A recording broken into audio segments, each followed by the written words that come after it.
Gujarat's #1 engineering university, Sankalchand Patel University, 9642706257.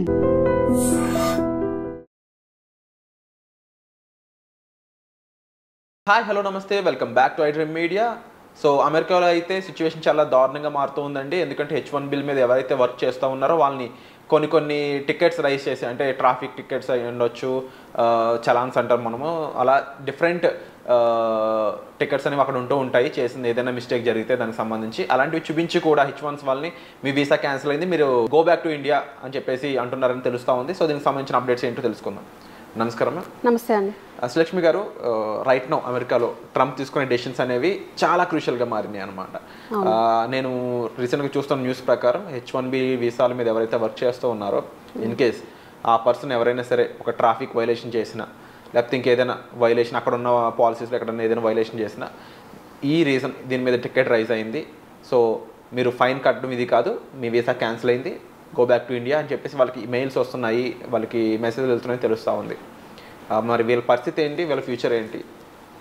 అవునండి, మీరు విన్నది అయితే కరెక్టే. లైక్ H1B హోల్డర్స్ వాళ్ళకి ప్రాపర్ పేపర్ వర్క్, ఒక ఎంప్లాయర్ ఉండి వాళ్ళు ప్రాపర్ ఒక ఎంప్లాయర్తో వర్క్ చేస్తున్న వాళ్ళకి కూడా సిల్లీ థింగ్స్ పైన వాళ్ళకి వీసా క్యాన్సిలేషన్ అనే ఈమెయిల్స్ అయితే వస్తున్నాయి.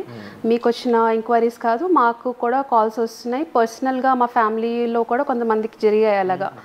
ఏంటంటే లైక్ సింపుల్గా like he is not even expecting అనమాట. ఈమెయిల్ వచ్చేసి క్యాన్సిల్ అయిపోయింది, వీసా అయిపోయింది, మీరు వెళ్ళిపోవాలి ఇండియాకి అని హార్డ్లీ ఒక 2-3 డేస్ ఇస్తున్నారు అనమాట. Pack your bags and go అని చెప్పేసి. సో అక్కడ ఉండి ఫైట్ చేసుకుంటే మళ్ళీ అది వాళ్ళకి ఫ్యూచర్లో ప్రాబ్లం అవుతుందని చెప్పేసి చాలామంది వెనకైతే వచ్చేస్తున్నారండి. ఇది 100% ఈజ్ నాట్ ఎథికల్ అండి. అంటే ఇప్పుడు ఒక ట్రాఫిక్ టికెట్ గురించి మీరు వీసాని క్యాన్సిల్ చేసుకునే అంత తప్పైతే ఎవరు చేయలేదు.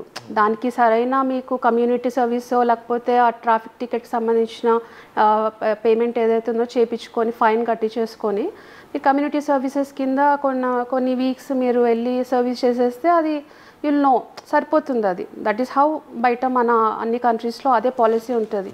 మీరు ఫైన్ కట్టేస్తారు, కొన్ని కమ్యూనిటీ సర్వీసెస్ వెళ్ళి అటెండ్ అవుతారు, అది it will be waived off అనమాట. కానీ వీసా క్యాన్సిల్ చేయడం అన్నది it's not fair what they are doing. అంటే ట్రంప్ గారు చేస్తున్న యాక్షన్స్ అవన్నీ మనము పాజిటివ్గా తీసుకునే స్కోప్ అయితే లేదు.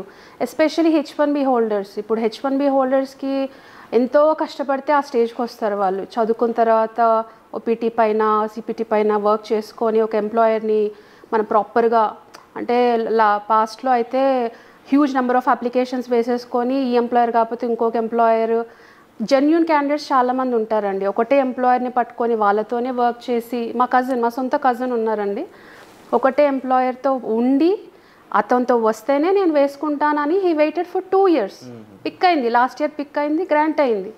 అట్లా జెన్యూన్ క్యాండిడేట్స్ చాలామంది ఉన్నారు. ఇప్పుడు పేరెంట్స్ ఎంతో కష్టపడి పంపిస్తారండి. H1B అంటే ఇట్స్ స్టడీ అంటే అంత ఈజీ కాదు, it's almost very expensive. So అంతా మనం ఇన్వెస్ట్మెంట్ పెట్టిన తర్వాత తీరా ఒక సెటిల్మెంట్ ఆప్షన్ వస్తుంది అనే స్టేజ్లోనే మనకి ఇలా వీసా క్యాన్సిల్ అయిపోతే it is very depressing and it's very hurting.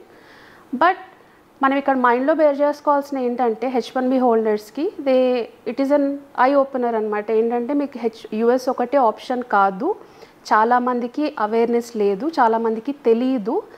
They are also eligible for పక్క countries permanent residency. Like Canada ఉంది కదా మనకి USకి పక్కనే, వాళ్ళు దే ఆర్ ఎలిజిబుల్ ఆటోమేటికలీ. వాళ్ళకి ఎలిజిబిలిటీ క్రైటీరియా అయితే వాళ్ళు ఫుల్ఫిల్ అవుతారు, ఎందుకంటే they have a proper masters degree.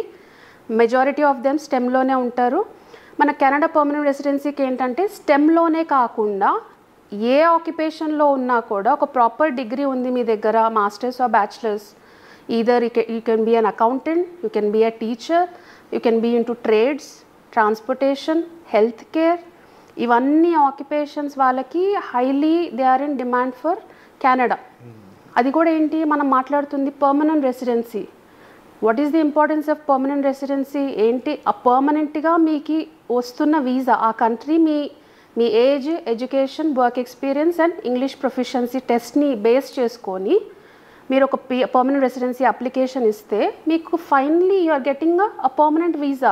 దాంట్లో పర్మనెంట్ వీసాలో మళ్ళీ ఇట్లా నీకు టికెట్ వచ్చింది లేకపోతే నువ్వు ఇంకేదో చేసేసావు అని చెప్పి క్యాన్సిలేషన్స్ చెయ్యరు. ఒకసారి any country if you take as an example, ఇంత హార్ష్ డెసిషన్స్ తీసుకొని మన వీసా రీవోక్ చేయడం, క్యాన్సిల్ చేయడం అనేది అయితే ఉండదండి. సింపుల్ ఎలిజిబిలిటీ క్రైటీరియా ఉంటుంది కెనడా పర్మనెంట్ రెసిడెన్సీ కానీ ఆస్ట్రేలియా పర్మనెంట్ రెసిడెన్సీ కానీ. ప్రాసెసింగ్ టైం, ప్రాసెసింగ్ కాస్ట్ కూడా, ప్రాసెసింగ్ టైం వచ్చి హార్డ్లీ కెనడాకి అయితే 1 year పడుతుంది and 1.5 year. The best part ఏంటంటే మీకు ఎంప్లాయర్ అవసరం లేదు. మీకు H1B లాగా ఇక్కడ ఎంప్లాయర్ ఎవరిని మీకు స్పాన్సర్ చేయాల్సిన అవసరం లేదు. అండ్ మీకు పేపర్ వర్క్ ఒక ఎంప్లాయర్ చూపించాల్సిన అవసరం లేదు. మీ సొంత డాక్యుమెంట్స్, మీ ఎడ్యుకేషన్, మీ వర్క్ ఎక్స్పీరియన్స్, మీ పాస్పోర్ట్, మీ ఇంగ్లీష్ ప్రొఫిషియన్సీ, ఇవన్నీ బేస్ చేసుకొని వాళ్ళు పెట్టిన కండిషన్స్కి మీరు ఎలిజిబుల్ అవుతున్నారు కాబట్టి చాలా ఈజీగా ప్రాసెస్ అయిపోతుంది. అంటే this is an alternate option. మీరు ప్యానిక్ అయ్యి ఇప్పుడు చాలామంది అబ్రాడ్ వెళ్ళినాక US ఆర్ UK ఏ కంట్రీ వెళ్ళిన తర్వాత కూడా ఒక 1 year 2 years అక్కడ మీరు ఉన్న తర్వాత you don't prefer coming back to our home country.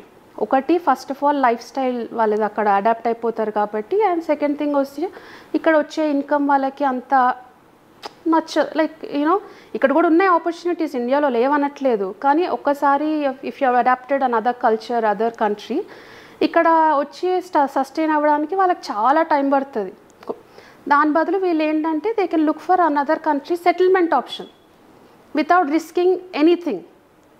మీరు రిస్క్ ఏం చేయట్లేదు, ఇక్కడ డబ్బులు కూడా ఏం కట్టట్లేదు. హార్డ్లీ లైక్ పర్మనెంట్ రెసిడెన్సీకి మీరు ఫర్ ఎగ్జాంపుల్ నేను చెప్తున్నాను మీకు, హార్డ్లీ ఒక $3-4,000 మీ దగ్గర ఉన్నాయనంటే permanent residency if you fulfil these factors like age, education, experience, మీరు will get the permanent residency.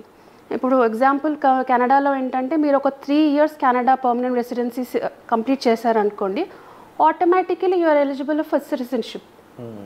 Citizenship వచ్చిన తర్వాత ఇంకా వాట్ ఎల్స్ యూ నీడ్. ఇప్పుడు మనకి USAలో H1B ఎవ్రీ 3-4 yearsకి 5 yearsకి మీరు రెన్యూ అవుతానే ఉండాలి. అది కూడా మీకు ఒక ఎంప్లాయర్ ఉండాలి. ఎంప్లాయర్ లేకపోతే మళ్ళీ అది కాదు. పేపర్ వర్క్ కరెక్ట్గా ఉండాలి, వేజ్ స్ట్రక్చర్ క్రైటీరియా మ్యాచ్ చేయాలి. ఇవన్నీ చేస్తేనే మీకు మళ్ళీ రెన్యువల్ చేసుకోవడానికి ఆప్షన్ వస్తుంది. ఇంకా గ్రీన్ కార్డ్ అయితే అది మీ లక్, వస్తే లేకపోతే లేదు. సిటిజన్షిప్ అయితే మీరు మర్చిపోవాలి. అట్లాంటిది బదులు మీరు ఈ కంట్రీ ఆప్షన్స్ ఇస్తుంది కదా, మీకు ఆల్టర్నేట్ ఆప్షన్స్ ఉన్నాయి మీ చేతిలో. చాలామందికి తెలియదు, like they are not aware of it that వాళ్ళు మేము ఎందుకు ఎలిజిబుల్ అవుతాము అని క్వశ్చన్స్. ఎందుకంటే మాకు వచ్చే కాల్స్లోనే చాలా ఉంటాయి అన్నమాట. ఎంక్వైరీస్లో ఏంటంటే అవునా మేడం మాకు తెలియదు అసలు మేము ఎలిజిబుల్ అవుతామని. ఎందుకంటే పీపుల్ ఆర్ నాట్, ఆ ఎక్స్పోజర్ లేక, అవేర్నెస్ లేక they are stepping back. But problem ఏం లేదు, ఇబ్బంది పడాల్సిన అవసరం ఏం లేదు, పానిక్ అవ్వాల్సిన అవసరం లేదు, ఆ కంట్రీకి వెళ్ళి చేసుకోవాల్సిన అవసరం కూడా లేదు. బెస్ట్ పార్ట్, మీరు ఎక్కడున్నా ప్రపంచంలో ఎక్కడున్నా కూడా మీరు అప్లికేషన్ వేసేసుకోవచ్చు Canada permanent residency or Australia permanent రెసిడెన్సీకి. సో ఈ రెసిడెన్సీకి సంబంధించి కూడా చాలా డౌట్స్ ఉంటూ ఉంటాయి చాలామందికి. అవునండి. అండ్ ఎంప్లాయ్మెంట్ మారాలి అని ఫిక్స్ అయిపోయినా, లేదంటే అమెరికా అంటే ముఖ్యంగా చలాన్స్ పడి వెళ్ళిపోమన్న వాళ్ళే కాదు, మిగిలిన వాళ్ళు కూడా జాగ్రత్త పడాలి కాబట్టి చెప్తున్నాను. ప్రొసీజర్ తెలుసుకోవడం, డాక్యుమెంటేషన్ ఇంకేముంటుంది. ఈవెన్ దో మనం ఆస్ట్రేలియా లేదంటే యూరోపియన్ కంట్రీస్కి ఆప్ట్ అవుతున్నామంటే అక్కడి నుంచి వీసాకి సంబంధించిన ప్రొసీజర్ ఏ విధంగా ఉంటుంది, మీరు ఒక ప్రొఫెషనల్స్ ద్వారా తెలుసుకోవడం బెస్ట్ అండి, బెటర్ దెన్ నార్మల్ పీపుల్ కంటే కూడా. సో దానికి సంబంధించి శ్రీలక్ష్మి గారు ఆల్రెడీ మీకు చాలా విషయాలు ప్రొవైడ్ చేస్తున్నారు పర్సనల్ అపాయింట్మెంట్స్ ద్వారా. మీరు కావాలనుకున్నట్లయితే డిస్ప్లే అవుతున్న నెంబర్స్ కాల్ చేసి డైరెక్ట్గా మ్యామ్ని మాట్లాడవచ్చు, ఈ ప్రొసీజర్ ఏ విధంగా ఉంటుంది, ఏం చేయాలి అనే దానిపై. సో ఈ ఎపిసోడ్ ఏమనిపించింది మీకు, దీనికి సంబంధించి మీకు ఏమి డౌట్స్ ఉన్నా సరే కామెంట్ సెక్షన్లో కూడా మెన్షన్ చేయండి. సో వచ్చే ఎపిసోడ్లో మళ్ళీ కలుద్దాం. Thank you so much. Thank you అండి.